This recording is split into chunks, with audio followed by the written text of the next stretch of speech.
अस्सलाम वालेकुम शानी जट vlog official channel ਦੇ ਤੁਹਾਨੂੰ ਸਭ ਨੂੰ ਬਹੁਤ-ਬਹੁਤ ਖੁਸ਼ਾਮਦੀਦ। ਮੇਰੀ ਦੁਆ ਹੈ ਕਿ ਤੁਸੀਂ ਜਿੱਥੇ ਵੀ ਆਬਾਦ ਹੋ ਅੱਲਾਹ ਪਾਕ ਤੁਹਾਨੂੰ ਸਭ ਨੂੰ ਆਪਣੀ ਹਿਫਜ਼-ਏ-ਅਮਾਨ ਦੇ ਵਿੱਚ ਰੱਖੇ ਆਮੀਨ। ਮੇਰੇ ਉਹ ਦੋਸਤ ਮੇਰੇ ਉਹ ਭਰਾ ਜਿਹੜੇ ਅੱਜ ਪਹਿਲੀ ਵਾਰੀ ਮੇਰੇ ਚੈਨਲ ਦੇ ਵਿੱਚ ਆਏ ਨੇ ਉਹਨਾਂ ਕੋਲੋਂ ਗੁਜ਼ਾਰਿਸ਼ ਹੈ ਕਿ ਮੇਰੇ ਚੈਨਲ ਨੂੰ ਜ਼ਿਆਦਾ ਤੋਂ ਜ਼ਿਆਦਾ ਸਬਸਕ੍ਰਾਈਬ ਕਰੋ, ਲਾਈਕ ਕਰੋ, ਸ਼ੇਅਰ ਕਰੋ ਤੇ ਘੰਟੀ ਦੇ ਨਿਸ਼ਾਨ ਨੂੰ ਦਬਾ ਦਿਓ ਤਾਂ ਕਿ ਮੇਰਾ ਵੀਲੌਗ बर वक्त ਤੁਹਾਡੇ ਤੱਕ ਪਹੁੰਚੇ। ਜਨਾਬ ਅੱਜ 9 ਮਈ ਹੈ। 9 ਮਈ ਤੁਸੀਂ ਇਹ ਸਮਝ ਲਓ ਕਿ ਪਾਕਿਸਤਾਨ ਦਾ ਇੱਕ ਸਿਆਹ ਦਿਨ ਹੈਗਾ। ਅਸੀਂ ਹਰ ਸਾਲ 9 ਮਈ ਨੂੰ ਯਾਨੀ ਕਿ ਐਜ਼ ਅ ਬਲੈਕ ਡੇ ਦੇ ਤੌਰ 'ਤੇ ਜਿਹੜਾ ਨਾ ਮਨਾਉਂਦੇ ਹਾਂ। 9 ਮਈ ਨੂੰ ਕੀ ਹੋਇਆ ਸੀ? ਅੱਜ ਤੋਂ 3 ਸਾਲ ਪਹਿਲੇ ਤੁਸੀਂ ਇਹ ਹਿਸਾਬ ਲਾ ਲਓ ਕਿ 3 ਸਾਲ ਹੋ ਗਏ ਨੇ ਇਸ ਹਾਦਸੇ ਨੂੰ। ਅਤੇ 3 ਸਾਲ ਪਹਿਲੇ 9 ਮਈ 2023 ਨੂੰ ਇੱਕ ਇੰਤਸ਼ਾਰੀ ਜੱਥੇ ਨੇ ਪਾਕਿਸਤਾਨ ਦੇ ਉੱਤੇ ਹਮਲਾ ਕਰ ਦਿੱਤਾ। ਉਹ ਇੰਤਸ਼ਾਰੀ ਜੱਥਾ ਕੌਣ ਸੀ ਅਤੇ ਉਹਦੇ ਮਕਾਸਦ ਕੀ ਸਨ ਅਤੇ ਉਹਨੇ ਕਿਉਂ ਹਮਲਾ ਕੀਤਾ ਪਾਕਿਸਤਾਨ 'ਤੇ? ਉਹ ਸਾਰੀ ਤਫਸੀਲ ਜਿਹੜੀ ਨਾ ਤੁਹਾਡੇ ਅੱਗੇ ਬਿਆਨ ਕਰਾਂਗੇ। ਜਨਾਬ ਤੁਹਾਨੂੰ ਪਤਾ ਹੈ ਕਿ ਇਮਰਾਨ ਅਹਿਮਦ ਖਾਨ ਨਿਆਜ਼ੀ ਸਾਹਿਬ ਜਿਹੜੇ ਨੇ ਉਹ PTI ਦੇ ਬਾਨੀ ਹੈਗੇ ਨੇ ਅਤੇ ਉਹ ਸਾਰੇ ਯਾਨੀ ਕਿ ਜਿੰਨੇ ਵੀ ਉਹਨਾਂ ਦੇ ਹੁਕਮ ਹੁੰਦੇ ਨੇ ਉਹਨਾਂ ਦੇ ਹੀ ਚੱਲਦੇ ਨੇ ਅਤੇ PTI ਦਾ ਨਾਮ ਹੀ ਇਮਰਾਨ ਖਾਨ ਹੈ, ਇਮਰਾਨ ਖਾਨ ਦਾ ਨਾਮ ਹੀ PTI ਹੈਗਾ। ਅਤੇ ਤੁਹਾਨੂੰ ਪਤਾ ਹੈ ਕਿ 9 ਮਈ 2023 ਨੂੰ ਜਦੋਂ ਇਮਰਾਨ ਅਹਿਮਦ ਖਾਨ ਨਿਆਜ਼ੀ ਸਾਹਿਬ ਆਪਣੀ ਪੇਸ਼ੀ 'ਚ ਜਾ ਰਹੇ ਸਨ ਅਤੇ ਜਾਣ ਤੋਂ ਪਹਿਲੇ ਉਹਨਾਂ ਨੇ ਇੱਕ ਵੀਡੀਓ ਰਿਕਾਰਡ ਕਰਾਈ ਅਤੇ ਉਹਨਾਂ ਨੂੰ ਜਿਹੜਾ ਸੀ ਭਿਣਕ ਪੈ ਗਈ ਸੀ ਕਿ ਜੀ ਇੱਥੇ ਜਿਹੜਾ ਨਾ ਇਸਲਾਮਾਬਾਦ ਹਾਈ ਕੋਰਟ ਦੇ ਵਿੱਚ ਮੇਰੇ ਨਾਲ ਕੁਛ ਹੋਏਗਾ। ਤੁਹਾਨੂੰ ਪਤਾ ਅੰਦਰ ਇਮਰਾਨ ਖਾਨ ਦੇ ਬੰਦੇ ਬੈਠੇ ਸਨ ਅਤੇ ਉਹਨਾਂ ਨੇ ਜਿਹੜਾ ਸੀ ਨਾ ਉਹਨਾਂ ਨੂੰ ਇਨਫੋਰਮ ਕਰ ਦਿੱਤਾ ਸੀ ਕਿ ਭਾਈਜਾਨ ਪੂਰੀ ਤਿਆਰੀ ਕਰਕੇ ਆਉਣਾ ਕਿਉਂਕਿ ਹੁਣ ਜੇ ਤੁਸੀਂ ਆਓਗੇ ਨਾ ਇਸਲਾਮਾਬਾਦ ਅਤੇ ਵਾਪਸ ਨਹੀਂ ਜਾ ਸਕਦੇ ਅਤੇ ਲਿਹਾਜ਼ਾ ਆਪਣਾ ਪੂਰਾ ਬੰਦੋਬਸਤ ਕਰਕੇ ਆਉਣਾ। ਅਤੇ ਉਹਨੇ ਜਨਾਬ ਇਮਰਾਨ ਅਹਿਮਦ ਖਾਨ ਨਿਆਜ਼ੀ ਨੇ ਗੱਡੀ ਦੇ ਵਿੱਚ ਬੈਠ ਕੇ ਇੱਕ ਵੀਡੀਓ ਬਣਾਈ ਅਤੇ ਆਪਣੇ ਜਿਹੜੇ ਉਹਦੇ ਜਾਨਸਾਰ ਵਰਕਰ ਸਨ, ਕਾਰਕੁਨ ਸਨ, ਉਹਨਾਂ ਨੂੰ ਇਹਨੇ ਕਿਹਾ ਕਿ ਜੀ ਮੇਰੇ ਨਾਲ ਜੇ ਕੁਛ ਹੋਏ ਅਤੇ ਤੁਹਾਨੂੰ ਪਤਾ ਕਿ ਤੁਸੀਂ ਕੀ ਕਰਨਾ ਹੈ। ਤੁਹਾਡੀ ਜਿਹੜੀ ਤਰਬੀਅਤ ਅਸੀਂ ਕੀਤੀ ਹੈ ਜਿਸ ਤਰ੍ਹਾਂ ਦੀ ਤਾਂ ਤੁਸੀਂ ਜਿਹੜਾ ਨਾ ਉਹਦੇ ਮੁਤਾਬਿਕ ਜਿਹੜਾ ਨਾ ਰਿਐਕਟ ਕਰਨਾ ਹੈਗਾ ਜੀ, ਠੀਕ ਹੈ। ਅਤੇ ਤੁਹਾਨੂੰ ਪਤਾ ਹੈ ਕਿ ਜ਼ਮਾਨ ਪਾਰਕ ਦੇ ਵਿੱਚ ਇਹ ਬਾਕਾਇਦਾ ਮਹਿਫਿਲਾਂ ਲੱਗਦੀਆਂ ਹੁੰਦੀਆਂ ਸਨ ਅਤੇ ਹਰ ਰਾਤ ਨੂੰ ਜਿਹੜਾ ਸੀ ਨਾ ਉੱਥੇ ਜਿਹੜਾ ਸੀ ਨਾ ਸ਼ਰਾਬ ਕਬਾਬ ਦੀਆਂ ਮਹਿਫਿਲਾਂ ਸਜਦੀਆਂ ਸਨ ਅਤੇ ਬਾਕਾਇਦਾ ਉੱਥੇ ਟ੍ਰੇਨਿੰਗ ਵੀ ਦਿੱਤੀ ਜਾਂਦੀ ਸੀ ਦਹਿਸ਼ਤਗਰਦੀ ਦੀ। ਇਸ ਚੀਜ਼ ਨੂੰ ਵੀ ਬੇਨਕਾਬ ਕੀਤਾ ਜਿਹੜੇ ਅੰਦਰ ਬੈਠੇ ਸਨ ਇੱਧਰ ਇਹਦੇ ਇਮਰਾਨ ਖਾਨ ਦੇ ਜਿਹੜੇ ਖਾਸ ਬੰਦੇ ਸਨ ਜਿਹੜੇ ਕਿ ਹੁਣ ਇਮਰਾਨ ਖਾਨ ਦਾ ਹਿੱਸਾ ਨਹੀਂ ਹੈਗੇ ਅਤੇ ਉਹਨਾਂ ਨੇ ਜਿਹੜੇ ਨੇ ਨਾ ਬੜੇ ਅਹਿਮ ਜਿਹੜੇ ਨੇ ਨਾ ਉਹ ਇਨਕਸ਼ਾਫਾਤ ਕੀਤੇ ਨੇ ਕਿ ਜਿਹਨੂੰ ਸੁਣ ਕੇ ਬੰਦਾ ਇਨਸਾਨ ਜਿਹੜਾ ਹੈਗਾ ਨਾ ਇੱਕ ਵਾਰੀ ਜਿਹੜਾ ਨਾ ਸਖਤ ਹੋ ਜਾਂਦਾ ਕਿ ਯਾਰ ਕਿ ਇਹ ਵਾਕਈ ਉਹੀ ਬੰਦਾ ਹੈ ਕਿ ਜਿਹਨੇ ਯਾਨੀ ਕਿ ਪਾਕਿਸਤਾਨ ਵਾਸਤੇ ਵਰਲਡ ਕੱਪ ਜਿੱਤਿਆ। ਇਹ ਉਹੀ ਬੰਦਾ ਹੈ ਕਿ ਜਿਹੜਾ ਪਾਕਿਸਤਾਨ ਦੀਆਂ ਗੱਲਾਂ ਕਰਦਾ ਸੀ ਅਤੇ ਅੱਜ ਉਹੀ ਪਾਕਿਸਤਾਨ ਦੇ ਖਿਲਾਫ ਸਾਜ਼ਿਸ਼ਾਂ ਕਰ ਰਿਹਾ ਅਤੇ ਪਾਕਿਸਤਾਨ ਦੇ ਖਿਲਾਫ ਜਿਹੜਾ ਨਾ ਇੱਕ ਐਸੀ ਟੀਮ ਤਿਆਰ ਕਰ ਰਿਹਾ, ਇੱਕ ਐਸੇ ਦਹਿਸ਼ਤਗਰਦਾਂ ਨੂੰ ਤਿਆਰ ਕਰ ਰਿਹਾ ਕਿ ਜਿਨ੍ਹਾਂ ਨੇ ਫਿਰ ਸਾਬਿਤ ਕਰ ਦਿੱਤਾ 9 ਮਈ ਵਾਲੇ ਦਿਨ ਕਿ ਉਹ ਵਾਕਈ ਜਿਹੜੇ ਸਨ ਕਿ ਉਹ ਦਹਿਸ਼ਤਗਰਦੀ ਦੀ ਤਰਬੀਅਤ ਲੈ ਰਹੇ ਸਨ ਜ਼ਮਾਨ ਪਾਰਕ ਦੇ ਵਿੱਚ। ਅਤੇ ਜਨਾਬ ਉਹਨੇ ਫਿਰ ਇਮਰਾਨ ਅਹਿਮਦ ਖਾਨ ਨਿਆਜ਼ੀ ਨੇ ਗੱਡੀ ਦੇ ਵਿੱਚ ਬੈਠ ਕੇ ਵੀਡੀਓ ਬਣਾਈ ਅਤੇ ਉਹਨਾਂ ਲੋਕਾਂ ਨੂੰ ਮੁਖਾਤਿਬ ਕਰਕੇ ਕਿਹਾ ਕਿ ਜੀ ਕਿ ਮੇਰੇ ਨਾਲ ਜ਼ਰਾ ਕੁਛ ਹੋਏ ਤਾਂ ਤੁਸੀਂ ਫਿਰ ਆਪਣੀ ਉਸੇ ਤਰਬੀਅਤ ਦੇ ਮੁਤਾਬਿਕ ਜਿਹੜੀ ਦਿੱਤੀ ਗਈ ਹੈ ਤਾਂ ਤੁਸੀਂ ਉਹੀ ਜਿਹੜੇ ਤੁਹਾਨੂੰ ਮਕਾਮਾਤ ਦੱਸੇ ਗਏ ਨੇ ਅਤੇ ਉੱਥੇ ਤੁਸੀਂ ਜਿਹੜਾ ਨਾ ਹਮਲਾ ਕਰ ਦੇਣਾ, ਠੀਕ ਹੈ। ਅਤੇ ਇੰਝ ਹੋਇਆ। ਫਿਰ ਇਮਰਾਨ ਖਾਨ ਵੀਲ ਚੇਅਰ ਦੇ ਵਿੱਚ ਗਿਆ ਸੀ ਅਤੇ ਉੱਥੇ ਜਨਾਬ ਜਦੋਂ ਇਸਲਾਮਾਬਾਦ ਹਾਈ ਕੋਰਟ ਪਹੁੰਚਿਆ ਅਤੇ ਉੱਥੇ ਫਿਰ ਰੇਂਜਰਸ ਨੇ ਜਿਹੜਾ ਸੀ ਹਮਲਾ ਕਰ ਦਿੱਤਾ। ਉਹਨਾਂ ਨੇ ਜਨਾਬ ਉਹਨੂੰ ਉੱਥੋਂ ਦੀ ਅਰੈਸਟ ਕੀਤਾ। ਤੁਸੀਂ ਯਕੀਨ ਮੰਨੋ ਕਿ ਜਦੋਂ ਉਹਨੂੰ ਗੋਲੀ ਵੱਜੀ ਸੀ ਨਾ ਵਜ਼ੀਰਾਬਾਦ ਅਤੇ ਉੱਥੋਂ ਉਹਨੇ ਜਿਹੜਾ ਨਾਟਕ ਕੀਤਾ ਲੰਗੜੇਪਨ ਦਾ, ਪਲਾਸਟਿਕ ਚੜਾ ਲਿਆ ਅਤੇ ਠੀਕ ਹੈ ਪਲਾਸਟਿਕ ਵਗੈਰਾ ਜੋ ਵੀ ਪਲਾਸਟਰ ਜਿਹਨੂੰ ਕਹਿੰਦੇ ਨੇ ਲੱਤ 'ਤੇ ਚੜਾ ਕੇ ਬੈਠ ਗਿਆ। ਸਾਰੇ ਡਰਾਮੇਬਾਜ਼ੀ ਸਾਨੂੰ ਬੇਨਕਾਬ ਹੋ ਗਿਆ ਕਿ ਕਿਸ ਤਰ੍ਹਾਂ ਜਿਹੜਾ ਸੀ ਨਾ ਉਹ ਯਾਨੀ ਕਿ ਹਰਕਤਾਂ ਕਰਦਾ ਸੀ ਅਤੇ ਝੂਠ ਬੋਲਦਾ ਸੀ।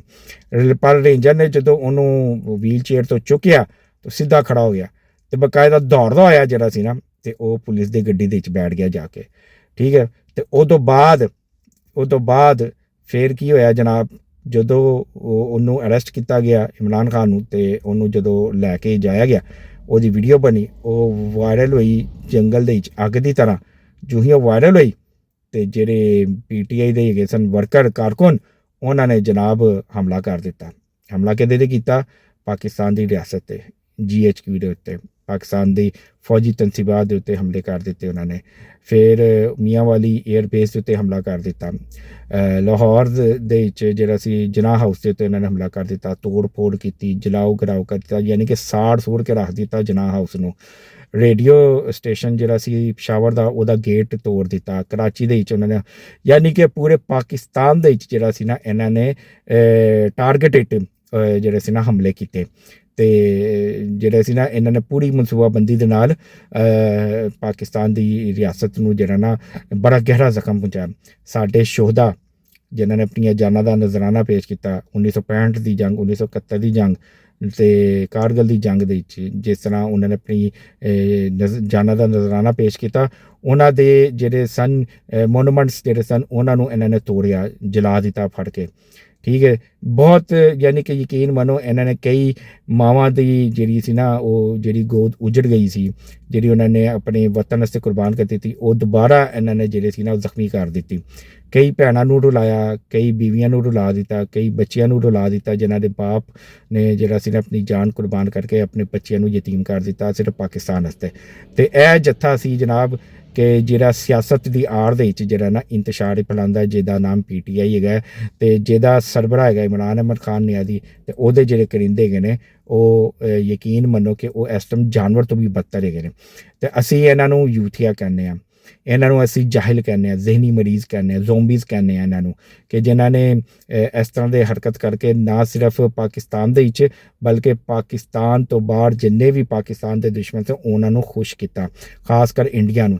ਇੰਡੀਆ ਦੇ ਵਿੱਚ ਜਸ਼ਨ ਮਨਾਇਆ ਗਿਆ, ਆਤਿਸ਼ਬਾਜ਼ੀ ਹੋਈ, ਫੁੱਲ ਜਿਹੜੇ ਸਨ ਨਿਛਾਵਰ ਕੀਤੇ ਗਏ, ਉਹ ਅਤੇ ਮਠਾਈਆਂ ਤਕਸੀਮ ਕੀਤੀਆਂ ਕਿ ਲੋ ਜੀ ਜੋ ਕੰਮ ਅਸੀਂ ਨਹੀਂ ਕਰ ਸਕੇ ਕਈ ਸਾਲਾਂ ਤੋਂ, ਅੱਜ ਉੱਥੇ ਬੈਠੀ ਇੱਕ ਐਸੀ ਜਮਾਤ ਨੇ ਕੰਮ ਕਰ ਦਿੱਤਾ ਜਿਹਨੂੰ ਕਿ 2018 ਦੇ ਵਿੱਚ ਧਾਂਦਲੀ ਕਰਕੇ ਅਤੇ ਇਕਤਦਾਰ ਦੇ ਵਿੱਚ ਲਿਆਂਦਾ। ਅਤੇ ਫਿਰ ਉਹਨੇ 4 ਸਾਲ ਇਕਤਦਾਰ ਦੇ ਵਿੱਚ ਬੈਠ ਕੇ ਜੋ ਪਾਕਿਸਤਾਨ ਦੇ ਨਾਲ ਖਿਲਵਾੜ ਕੀਤਾ, ਉਹ ਅੱਜ ਤੱਕ ਜਿਹੜਾ ਨਾ ਉਹਦੇ ਜ਼ਖਮ ਜਿਹੜੇ ਨੇ ਨਾ ਪਾਕਿਸਤਾਨ ਨੂੰ ਲੱਗੇ ਨੇ ਅਤੇ ਉਹ ਮਿਟ ਨਹੀਂ ਰਹੇ ਨੇ। ਅਤੇ ਪੂਰੀ ਸਿਆਸੀ ਕੂਵਤ ਜਿਹੜੀ ਹੈ ਨਾ ਅਤੇ ਪੂਰੀ ਮਿਲਟਰੀ ਜਿਹੜੀ ਕੂਵਤ ਹੈ ਉਹ ਕੋਸ਼ਿਸ਼ ਕਰ ਰਹੀ ਹੈ ਕਿ ਕਿਸੇ ਤਰੀਕੇ ਨਾਲ ਪਾਕਿਸਤਾਨ ਜਿਹੜਾ ਨਾ ਮਈਸ਼ੀ ਤੌਰ 'ਤੇ ਜਿਹੜਾ ਨਾ ਸਟਰੋਂਗ ਹੋ ਜਾਏ, ਆਪਣੇ ਪੈਰਾਂ 'ਤੇ ਖੜਾ ਹੋ ਜਾਏ। ਠੀਕ ਹੈ, ਅਤੇ ਜਨਾਬ 9 ਮਈ ਨੂੰ ਜਿਹੜਾ ਨਾ ਅਸੀਂ ਸਿਆਹ ਦਿਨ ਮਨਾਉਂਦੇ ਹਾਂ ਅਤੇ ਯਾਦ ਕਰਦੇ ਹਾਂ ਕਿ ਇਹ ਇੱਕ ਇੰਤਸ਼ਾਰੀ ਟੋਲਾ ਸੀ ਅਤੇ ਇਹ ਜੱਥਿਆਂ ਦੀ ਸੂਰਤ ਦੇ ਵਿੱਚ ਆਏ, ਇਹਨਾਂ ਨੇ ਪਾਕਿਸਤਾਨ ਦੇ ਉੱਤੇ ਹਮਲਾ ਕੀਤਾ, ਪਾਕਿਸਤਾਨ ਦੇ ਦੁਸ਼ਮਣਾਂ ਨੂੰ ਖੁਸ਼ ਕੀਤਾ, ਸਾਡੇ ਸ਼ੋਧਾਂ ਨੂੰ ਜਿਹੜਾ ਸੀ ਨਾ ਉਹਨਾਂ ਦੇ ਨੁਕਸਾਨ ਪਹੁੰਚਾਇਆ, ਉਹਨਾਂ ਦੇ ਮੁਜੱਸਮੇ ਤੋੜ ਦਿੱਤੇ ਫੜ ਕੇ। ਫਿਰ ਮੀਆਂਵਾਲੀ 에ਅਰਬੇਸ ਦੇ ਉੱਤੇ ਜਿਹੜੇ ਜਹਾਜ਼ ਖੜੇ ਨੇ ਉਹਨਾਂ ਨੂੰ ਜਲਾਉਣ ਦੀ ਇਹਨਾਂ ਨੇ ਕੋਸ਼ਿਸ਼ ਕੀਤੀ, ਕੁਝ ਬਹੁਤ ਨੁਕਸਾਨ ਪਹੁੰਚਾਇਆ, ਬਹੁਤ ਜ਼ਿਆਦਾ ਨੁਕਸਾਨ ਪਹੁੰਚਾਇਆ। ਅਤੇ ਫਿਰ ਉਹਦੇ ਬਾਅਦ ਜਨਾਬ ਉਸ ਟਾਈਮ ਜਿਹੜੀ ਗੁੱਡ ਟੂ ਸੀ ਵਾਲੇ ਜਿਹੜੇ ਜੱਜ ਸਨ, ਜਿਹਦੇ 'ਚ ਉਮਰ ਅਤਾਬ ਬੰਦਿਆਲ ਅਤੇ ਕੀ ਨਾ ਉਹ ਕੀ ਸੀ ਯਾਰ ਉਹ ਅਹਿਸਾਨ ਸੀ ਨਾ, ਕੀ ਸੀ ਯਾਰ ਉਹ ਇਜਾਜ਼ੁਲ ਹਸਨ ਅਤੇ ਬੰਦਿਆਲ ਅਤੇ ਹੋਰ ਕੀ ਨਾਂ ਲਈਦਾ ਮੁਨੀਬ ਅਖਤਰ ਵਗੈਰਾ ਅਤੇ ਆਇਸ਼ਾ ਮਲਕ ਵਗੈਰਾ ਜਿੰਨੇ ਵੀ ਸਨ, ਇਹਨਾਂ ਨੇ ਇਮਰਾਨ ਖਾਨ ਨੂੰ ਜਿਹੜਾ ਸੀ ਨਾ ਰਿਹਾ ਕਰ ਦਿੱਤਾ। ਅਤੇ ਉਹ ਬਾਕਾਇਦਾ ਆਪਣੀ ਪ੍ਰਾਈਵੇਟ ਗੱਡੀ ਦੇ ਵਿੱਚ ਉਹਨੂੰ ਸੁਪਰੀਮ ਕੋਰਟ ਤਲਬ ਕੀਤਾ ਅਤੇ ਬਾਕਾਇਦਾ ਉਹਨੂੰ ਰੈਸਟ ਹਾਊਸ ਦੇ ਵਿੱਚ ਜਿਹੜਾ ਸੀ ਨਾ ਉਹਨੂੰ ਇੱਕ ਰਾਤ ਗੁਜ਼ਾਰਨ ਦੀ ਇਜਾਜ਼ਤ ਦਿੱਤੀ ਅਤੇ ਅਗਲੇ ਦਿਨ ਜਿਹੜਾ ਸੀ ਨਾ ਉਹਨੂੰ ਜਿਹੜਾ ਸੀ ਨਾ ਜ਼ਮਾਨਤ ਦੇ ਵਿੱਚ ਰਿਹਾ ਕਰ ਦਿੱਤਾ। ਅਤੇ ਤੁਸੀਂ ਇਹ ਵੀ ਦੇਖੋ ਕਿ ਉਹ ਵੀਡੀਓ ਵੀ ਬੜੀ ਵਾਇਰਲ ਹੋਈ ਕਿ ਜਦੋਂ ਸੁਪਰੀਮ ਕੋਰਟ ਆ ਰਿਹਾ ਸੀ ਅਤੇ ਕਿਸ ਤਰ੍ਹਾਂ ਸੀੜੀਆਂ ਚੜ੍ਹਦਾ ਹੋਇਆ ਆ ਰਿਹਾ ਸੀ ਅਤੇ ਕਿਸ ਤਰ੍ਹਾਂ ਸੀੜੀਆਂ ਉਤਰਦਾ ਹੋਇਆ ਜਾ ਰਿਹਾ ਸੀ। ਅਤੇ ਯਾਨੀ ਕਿ ਉਸ ਟਾਈਮ ਉਹਦੀ ਲੱਤ ਦੇ ਵਿੱਚ ਕੋਈ ਫਰੈਕਚਰ ਨਹੀਂ ਅਤੇ ਕੋਈ ਚੱਕਰ ਨਹੀਂ, ਕੋਈ ਫਲਾਣ ਨਹੀਂ। ਉਹ ਤੋਂ ਬਾਅਦ ਅਤੇ ਫਿਰ ਇਮਰਾਨ ਖਾਨ ਨੇ ਪਲਸਤਰ ਬੰਨਣਾ ਹੀ ਛੱਡ ਦਿੱਤਾ, ਕਿਉਂਕਿ ਰਾਜ਼ ਜਿਹੜਾ ਸੀ ਨਾ ਫਾਸ਼ ਹੋ ਗਿਆ ਸੀ ਕਿ ਹਾਂ ਬਈ ਕਿ ਮੇਰਾ ਜਿਹੜਾ ਡਰਾਮਾ ਸੀ ਉਹ ਸਾਰਾ ਬੇਨਕਾਬ ਕਰ ਦਿੱਤਾ ਰਹੀਆਂ ਨੇ ਪੜ੍ਹ ਕੇ। ਅਤੇ ਜਨਾਬ ਇਹ ਸੀ ਪਾਕਿਸਤਾਨ ਦੇ ਉੱਤੇ ਹਮਲਾ ਜਿਹੜਾ ਹੋਇਆ ਅਤੇ ਉਹਦੀ ਇੱਕ ਅਸੀਂ ਯਾਦ ਮਨਾਉਂਦੇ ਹਾਂ ਅਤੇ ਸਿਆਹ ਦਿਨ ਦੇ ਤੌਰ 'ਤੇ ਉਹਨੂੰ ਮਨਾਉਂਦੇ ਹਾਂ। ਅਤੇ ਅੱਜ ਪੂਰੀ ਕੌਮ ਜਿਹੜੀ ਹੈ ਨਾ 9 ਮਈ ਨੂੰ ਜਿਹੜਾ ਨਾ ਐਜ਼ ਅ ਬਲੈਕ ਡੇ ਮਨਾ ਰਹੀ ਹੈ ਅਤੇ ਯਾਦ ਕਰ ਰਹੀ ਹੈ ਕਿ ਕਿਸ ਤਰ੍ਹਾਂ PTI ਨੇ ਜਿਹੜਾ ਨਾ ਪਾਕਿਸਤਾਨ ਨੂੰ ਜ਼ਖਮੀ ਕੀਤਾ ਸੀ। ਅਤੇ ਜਨਾਬ ਜਿੰਨੀ ਦੇਰ ਤੱਕ ਪਾਕਿਸਤਾਨ ਹੈ, ਜਿੰਨੀ ਦੇਰ ਤੱਕ ਦੁਨੀਆ ਹੈ, ਅਸੀਂ ਇਸੇ ਤਰ੍ਹਾਂ ਹੀ 9 ਮਈ ਮਨਾਉਂਦੇ ਰਹਾਂਗੇ, ਇਸ ਦਿਨ ਨੂੰ ਯਾਦ ਕਰਦੇ ਰਹਾਂਗੇ ਅਤੇ ਇਹਨਾਂ ਨੂੰ ਅਸੀਂ ਲਾਹਨ ਤਾਨ ਕਰਦੇ ਰਹਾਂਗੇ, ਇਹਨਾਂ ਯੂਥੀਆਂ ਨੂੰ ਜਿਨ੍ਹਾਂ ਨੇ ਪਾਕਿਸਤਾਨ ਦੇ ਉੱਤੇ ਹਾਲੇ ਤੱਕ ਵੀ ਇਹ ਜਿਹੜੇ ਨਾ ਆਪਣੀ ਇਸ ਗੁਨਾਹ ਤੇ ਸ਼ਰਮਿੰਦਾ ਨਹੀਂ ਗਏ, ਹਾਲੇ ਤੱਕ ਵੀ ਇਹ ਡਟਾਈ ਦੇ ਨਾਲ ਖੜੇ ਨੇ। ਇਹਨਾਂ ਨੇ ਕਿ ਹਾਲੇ ਤੱਕ ਇਹ ਕਹਿ ਰਹੇ ਨੇ ਕਿ ਅਸੀਂ ਜੋ ਕੀਤਾ ਸਹੀ ਕੀਤਾ।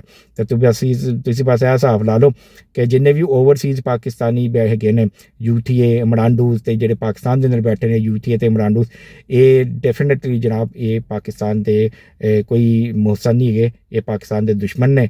ਤੇ ਇਹਨਾਂ ਦੀ ਵਫਾਦਾਰੀਆਂ ਜਿਹੜੀਆਂ ਪਾਕਿਸਤਾਨ ਦੇ ਦੁਸ਼ਮਣਾਂ ਦੇ ਨਾਲ ਹੈਗੀ ਹੈ। ਤੇ ਅਸੀਂ ਅੱਜ 9 ਮਈ ਨੂੰ ਬਲੈਕ ਡੇ ਦੇ ਤੌਰ 'ਤੇ ਮਨਾ ਰਹੇ ਹਾਂ ਤੇ ਇਨਸ਼ਾਅੱਲਾ ਤਾਲਾ ਹਰ ਸਾਲ ਜਿਹੜਾ ਨਾ ਜ਼ਿੰਦਗੀ ਰਹੀ ਤੇ ਮਨਾਉਂਦੇ ਰਹਾਂਗੇ। ਆਪਣਾ ਵੀਲੌਗ ਮੈਂ ਇਸ ਨਾਰੇ ਦੇ ਨਾਲ ਇਖਤਤਾਮ ਤੇ ਕਰਾਂਗਾ ਕਿ ਦੁਸ਼ਮਣ ਭਾਵੇਂ ਜਿੰਨਾ ਮਰਜ਼ੀ ਕੋਸ਼ਿਸ਼ਾਂ ਕਰ ਲੇ, ਜਿੰਨਾ ਮਰਜ਼ੀ ਜ਼ੋਰ ਲਾ ਲਵੇ, ਜਿਹੜੇ ਮਰਜ਼ੀ ਗੱਦਾਰ ਮਿਲਾ ਲਵੇ, ਲੇਕਿਨ ਪਾਕਿਸਤਾਨ ਦਾ ਬਾਲ ਬੀਕਾ ਵੀ ਨਹੀਂ ਕਰ ਸਕਦਾ। इंशाअल्लाह ताला पाकिस्तान क़यामत तक कायम मिलेगा। लेकिन पाकिस्तान के ਜਿਹੜੇ दुश्मन ਹੈਗੇ ਨੇ ਨਾ ਉਹ इंशाअल्लाह ताला ज़िल्लत व ख्वार भी होंगे तो शिकस्त फाश भी खाएंगे। पाकिस्तान हमेशा जिंदाबाद।